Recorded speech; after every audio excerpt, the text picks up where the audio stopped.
Welcome to another coding problem breakdown. Today, we are discussing the number complement problem, which is a classic bit manipulation question often found in technical interviews. We will explore how to flip the bits of an integer correctly. So, what exactly are we trying to solve? The problem asks us to take a positive integer and output its complement. In computer science terms, the complement strategy involves flipping every bit in the number's binary representation. This means every 1 becomes a 0, and every 0 becomes a 1.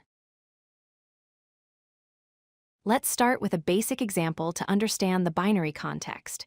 If our input is the decimal number 5, we first look at its binary form. In binary, 5 is represented as 101. Now let's perform the flip operation. We take our original bits, 101, and invert them. The first one becomes 0, the middle 0 becomes 1, and the last one becomes 0. Our resulting sequence is 010. After flipping the bits, we have the binary value 010. When we convert this back to the decimal system, it equals 2. Therefore, the complement of 5 is 2.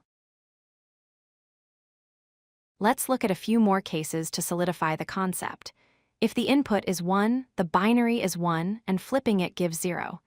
If the input is 7, which is 111, flipping it gives 000. Notice how we only care about the significant bits, not the leading zeros. Moving to the code, we cannot simply flip every bit in a 32-bit integer, because that would turn all the leading zeros into ones, resulting in a massive negative number. Instead, we use a mask solution. We need to create a mask that isolates only the bits relevant to our specific number. What does this mask look like? It should be a sequence of ones that has the exact same length as our input binary.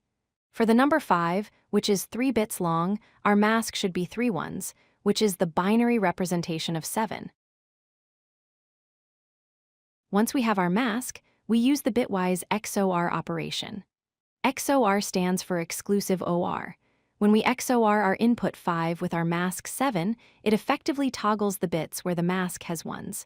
This gives us our desired result of 2. Here is the logic in pseudocode. First, find the bit length of the number. Second, create the mask by shifting the number 1 to the left by that length and subtracting 1. Finally, return the result of the number XOR'd with that mask.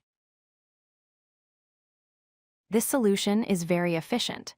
The time complexity is big O of 1 because integers have a fixed size, like 32 bits, so the operations take constant time. The space complexity is also big O of 1, as we use minimal extra memory.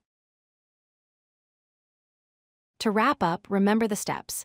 Convert to binary, find the length, create a mask of ones, and use XOR to flip the bits. This guarantees you get the correct complement without messing up leading zeros. Thanks for watching. If you like this video, hit that like button and don't forget to subscribe. Visit codelucky.com for more such useful content.